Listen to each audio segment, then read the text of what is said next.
Good evening बच्चों। आज हम सीखेंगे अलजेब्रा। अलजेब्रा चैप्टर, जैसा मैंने आपसे पिछले वीडियो में कहा था कि अब हम रोजाना कुछ न कुछ सीखा करेंगे।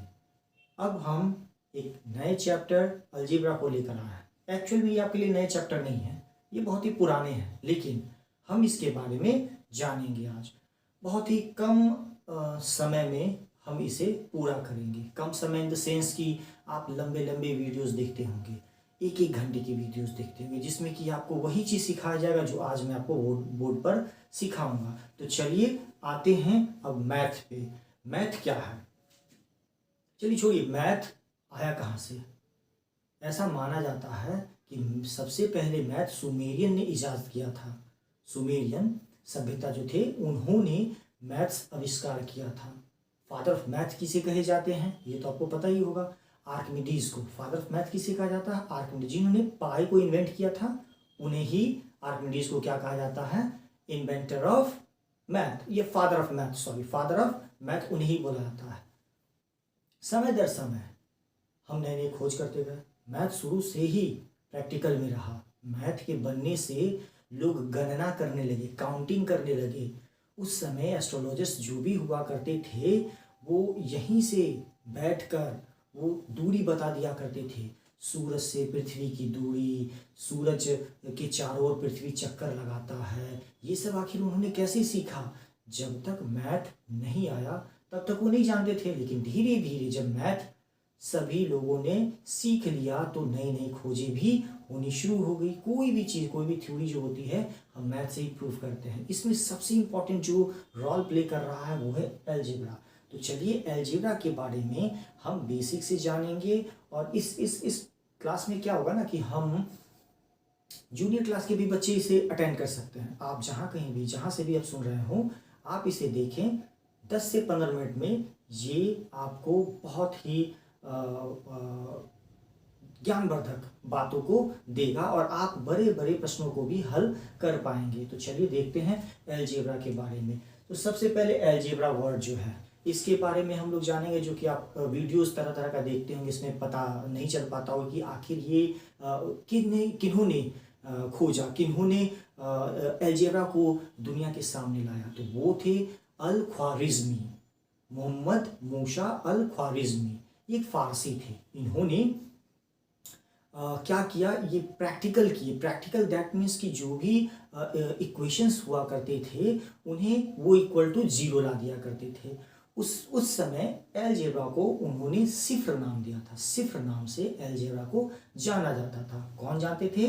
ख्वारिज़मी जो है सिफ्र नाम से इसे जानते थे। धीरे धीरे क्या हुआ, ये आगे बढ़ता गया और आज हम इसे अलजेब्रा के नाम से जानते हैं। तो चलिए पहले स्टार्ट करते हैं अलजेब्रा। मैंने पहले बोर्ड पे इसे लिख रखा है क्योंकि आपका समय बहुत ही कीमती होता है और मैं लिखकर इसे एक्सप्लेन कर पाऊंगा।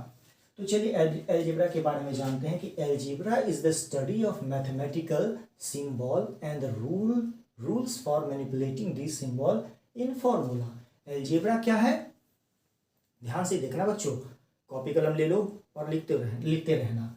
जो भी देख पा रहे हैं आप अलजेब्रा से सीख जाइएगा। तो चलो देखते हैं अलजेब्रा क्या है। Study of mathematical symbol. Mathematical symbol क्या है ये तो आप समझ सकते हैं। ट्रायंगुलर शेप में ABCD, कुछ भी जो हम मैथ के तरीके से रिप्रेजेंट करते हैं, 1 2 3 4, ये सब के सब मैथमेटिकल सिंबल में आ गए। And the rules of for manipulating these symbols. अब रूल्स के बारे में, इस पर जो रूल्स बना, जैसे एडिशन, सब्सट्रैक्शन, मल्टीप्लिकेशन, डिवीजन, इस पर हम क्या करेंगे? मैनिपुलेट करेंगे इसे सिंबल को। किसमें? फॉर्मूला में। जैसे कि A+B का होल स्क्वायर हम लोग पढ़ते हैं, वही सेम चीज यहाँ पे बताया गया। अब नेक्स्ट चलते हैं। It helps represent problems.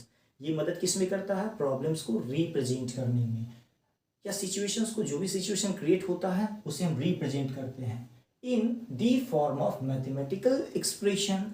Algebra के थ्रू क्या करते हैं कि जो भी प्रॉब्लम सिचुएशंस होते हैं ना, उसे हम मैथमेटिकल एक्सप्रेशंस के द्वारा हम शो कर देते हैं। आगे हम सीखेंगे कि आखिर इसे कैसे मैथमेटिकल एक्सप्रेशंस में हम शो करेंगे। यहाँ पे मैंने एक एग्जांपल लिख दिया है, x + y = 2। बस एक ऐसा है कि आप समझ पाए। इस तरीके से हम इसे आगे पढ़ते हैं। अब चलते हैं, इसमें कुछ खास टर्म्स होते हैं, उन टर्म्स के बारे में जानेंगे। तो पहला टर्म्स जो है लिटरल नंबर है। लिटरल नंबर क्या है इसके बारे में सबसे पहले जानेंगे। लिटरल नंबर का वैल्यू जो है फिक्स नहीं होता, सबसे पहली बात। That what that mean, that's mean कि अगर किसी का वैल्यू फिक्स नहीं है तो वो क्या हो सकता है। अल्फाबेटिकली जो भी हम पढ़ते हैं A to Z, इसे हम X Y A B C D कुछ भी हम मैथ्स में जब यूज करेंगे उसे ही हम क्या बोलेंगे, लिटरल नंबर। ये वैल्यू फिक्स नहीं होता, कभी 1 कभी 2, जब वैल्यू निकालेंगे ना x का वैल्यू तो 1 2 3 4 5 6 कुछ भी हो सकता है, 0 भी हो सकता है इवन, तो उसे हम क्या बोलेंगे, लिटरल नंबर। इसके एक और नाम जाने जाते हैं वेरिएबल्स, इसे हम वेरिएबल्स के नाम से भी जानते हैं। नेक्स्ट चलते हैं फंडामेंटल ऑपरेशंस। अब ये फंडामेंटल ऑपरेशंस क्या है, तो जो हम कैलकुलेशंस करते हैं जैसे कि सम हो गया, एडिशन हो गया, सब्ट्रैक्शन हो गया, मल्टीप्लिकेशन हो गया, डिवीजन हो गया, या बॉडमास का रूल भी आपने पढ़ा होगा। तो फंडामेंटल ऑपरेशंस क्या है, ये जो साइन है जिनका यूज हम अलजेब्रा में करते हैं उसे ही हम क्या बोलते हैं, फंडामेंटल ऑपरेशन। अब यहाँ पे मैंने कुछ बताया ऐसे टिप्स, उसे हम आगे देखेंगे। Degree of expression, degree of expression क्या है, जब हम मैथ बनाएंगे तो डिग्री ऑफ एक्सप्रेशन भी बार बार आएगा, ये पूछा जाएगा कि डिग्री क्या है। डिग्री जो आप पावर देखते हैं, एक्सपोनेंट देखते हैं, इंडेक्स देखते हैं, ये सभी एक ही हैं, कंफ्यूज मत होना। पावर, इंडेक्स और एक्सपोनेंट, ये तीनों एक ही नाम है, लेकिन इसमें जो हम सीख रहे हैं वो है degree of expression. Degree of expression क्या है, जैसे कि मैंने x के ऊपर, x क्या हो गया यहाँ पे, वेरिएबल्स हो गया यहाँ पे, वेरिएबल्स या फिर लिटरल नंबर भी बोल सकते हैं। इस x के ऊपर मैंने पावर क्या दिया, क्यूब, है ना, x to the power cube. तो एक्स क्यूब का जो वैल्यू हुआ यानी कि डिग्री हुआ उसे हम क्या बोलेंगे, 3 बोलेंगे। इसे हम कभी कभी हाईएस्ट डिग्री भी बोलते हैं कि एक इक्वेशन दे देगा, पूछेगा कि बताओ इस इक्वेशन में हाईएस्ट डिग्री क्या है, तो जो सबसे बड़ा पावर होगा, जो सबसे बड़ा एक्सपोनेंट होगा, इंडेक्स होगा, उसे ही हम क्या बोलेंगे, डिग्री बोल। देखो मैंने पूरा नाम लिया है, इंडेक्स, पावर बोला मैंने, और क्या बोला अभी जस्ट मैंने बोला ना, चलो छोड़ो, वो आप समझ गए होंगे कि मैंने क्या बोला। बार बार इसी बात को रिपीट करते करते कभी मैं भी भूल जाता हूँ इन चीज़ों को। तो आगे चलो देखते हैं, सीखते हैं। डिग्री ऑफ एक्सप्रेशन हो गया। अब देखिए टर्म्स एक बारे में है, टर्म्स। तो डिग्री ऑफ एक्सप्रेशन कुछ भी पूछेगा तो देख लेना कि पावर क्या लगा हुआ है ना, एक्सपोनेंट क्या लगा हुआ है। तो कोई भी क्वेश्चन दे, हाईएस्ट पावर देखेंगे, हाईएस्ट डिग्री जो भी होगा वही हाईएस्ट पावर भी हो जाएगा, हाईएस्ट डिग्री भी हो जाएगा। ये क्वेश्चन आपके एनसीईआरटी में या फिर तरह तरह के बुक में, जो भी राइटर्स हैं उनके बुक में ये दिया रहता है। अब टर्म्स के बारे में जानते हैं कि टर्म, अलजेब्रा में टर्म क्या है। A term is the product of its factors. ध्यान दे, a term is a product of its factor. Factor आप पढ़े होंगे प्रीवियस क्लासेस में, या फिर अभी भी आप जान रहे हैं प्रोडक्ट। जैसे कि 4 का क्या हुआ, 2 इंटू 2, है ना, 2 इंटू 2, 4 इंटू 1, 1 इंटू 4। हम ऐसे करते हैं, इसका प्रोडक्ट निकालते हैं, तो प्रोडक्ट को जब हम मल्टीप्लाई करते हैं, उसके प्रोडक्ट को जब हम मल्टीप्लाई करते हैं तो वही हमारा टर्म होता है। अब इस चीज़ को समझाने के लिए मैंने क्या किया कि एरो दिया, यहाँ पे एक बॉक्स बनाया। देखो टर्म्स को मैंने कैसे लिखा, एक छोटा सा इक्वेशन मैंने दिया है, 2x² प्लस 3x। ध्यान से देखना बच्चों, 2x² प्लस 3x। अब देखो 2x को मैंने यहाँ पे x को नीचे एरो देके लिखा, ये फर्स्ट टर्म, यानी कि ये जो हमारा हुआ, ये जो हमारा है ये आपका फर्स्ट टर्म हुआ, और ये जो है सेकेंड टर्म, सेकेंड वाला जो है सेकेंड टर्म हुआ। तो ध्यान देना, टर्म में साइन भी आता है, यहाँ पे प्लस इसलिए प्लस को नहीं लिखेंगे, लेकिन माइनस अगर होगा तो -3x होगा term. Is that clear, got it? चलो ठीक है, -3x, या माइनस यहाँ भी लगा होता तो -3x² हम बोलेंगे फर्स्ट टर्म, और ये सेकेंड टर्म हो गया। इसे ही हम बोलते हैं 2 टर्म्स। तो इस इक्वेशन में कितने टर्म्स हो गए, 2 टर्म्स हो गए। नेक्स्ट चलते हैं, ये आपने सीख लिया। अब आप क्या करोगे कि धीरे धीरे इन चीज़ों को बार बार सुनोगे तो आपको याद हो जाएगा। जरूरत नहीं 1 घंटे पढ़ने का, आप किसी भी बुक को उल्टाओ, किसी भी बुक को लो, उसके एक्सरसाइज को लो और देखो ये सारे नाम आ रहे हैं कि नहीं। जैसे ही आए अब बनाना शुरू कर देना। उसके अलावा भी मैं तरह तरह से 1-2 एग्जाम्पल देकर आपके सारे प्रॉब्लम्स को यहीं पे सॉल्व कर दूंगा। जरूरत नहीं है बहुत दिनों तक पढ़ना, प्रैक्टिस जरूरी है। मैथ में क्या है, प्रैक्टिस करना होता है। चलिए नेक्स्ट चलते हैं, फैक्टर्स ऑफ द टर्म। अब फैक्टर्स ऑफ द टर्म क्या, मैंने अभी फैक्टर भी समझाया और टर्म भी अभी बता दिया। तो चलो फैक्टर ऑफ द टर्म का मतलब जो भी टर्म दे रखा है उसके फैक्टर्स कितने हुए। तो चलो देखते हैं एग्जाम्पल में। एक मैंने दिया यहाँ पे 6xy, तो 6 का फैक्टर क्या हो जाएगा, 6 को आप, चलो पहले 6 को हम क्या बोलेंगे, यहाँ पे एक न्यूमेरिकल फैक्टर बोलेंगे। इसे न्यूमेरिकल वैल्यू है इसलिए न्यूमेरिकल फैक्टर बोलेंगे। एक्स वाई को क्या बोलेंगे, यहाँ लिटरल फैक्टर बोलेंगे। नाम जैसे लिटरल हम देखते हैं ना नंबर्स, उसी तरह लिटरल फैक्टर बोलेंगे। एक्स वाई को यहाँ पे लिटरल फैक्टर नाम दे दिया गया, ये है न्यूमेरिकल फैक्टर 6 का। तो 6 का फैक्टर क्या क्या हो सकता है, 2 इंटू 3 हो सकता है, या 3 इंटू 2, बात तो एक ही है, 1 इंटू 6, 6 इंटू 1, ये फैक्टर हो सकता है। तो ये फैक्टर्स ऑफ द टर्म कहलाता है।